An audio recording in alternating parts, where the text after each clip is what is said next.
రే బుడ్డోడా, నేను కుక్కను కాబట్టి నీకు నా భాష అర్థమై చావట్లేదు అనుకుంటా ఏయ్ ఏంటే అలా చూస్తున్నావు? పో పో అవతలికి. అంటూ చెత్తకుండి దగ్గర ఉన్న కుక్కని విదిలిస్తున్నాడు చిన్న.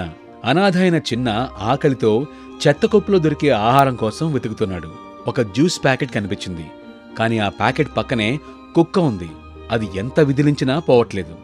ఆ టీ కొట్టాడు కూడా నాతో గొడ్డు చాకరీ చేపించుకొని అన్నం పెట్టలేదు.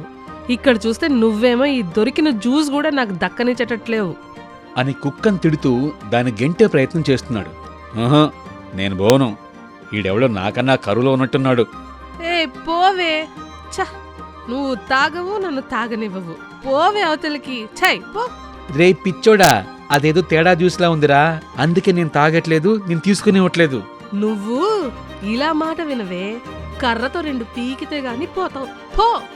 అంటూ కర్ర పట్టుకొని ఆ కుక్కను గట్టిగా కొట్టాడు చిన్న. పాప నొప్పితో ఆ కుక్క అరుస్తూ దూరంగా పోయింది. అది విషం కలిపిన జ్యూసురా, అందుకే నేను తాగట్లేదు, నేను తీసుకునివ్వట్లేదు, నీ కర్మ. ఆ కుక్క అలా వెళ్ళిపోగానే ఆ జ్యూస్ కవర్ తీసుకొని చూస్తే అందులో సగం జ్యూస్ ఉంది.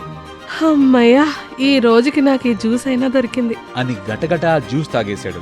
ఆ జ్యూస్ తాగిన వెంటనే చిన్నకి ఏదో తేడాగా అనిపించింది. కడుపులో తిప్పినట్లు, మైకం కమ్మినట్లు అయింది. వెంటనే రక్తం కక్కుకొని అక్కడికక్కడే కూలబడిపోయాడు.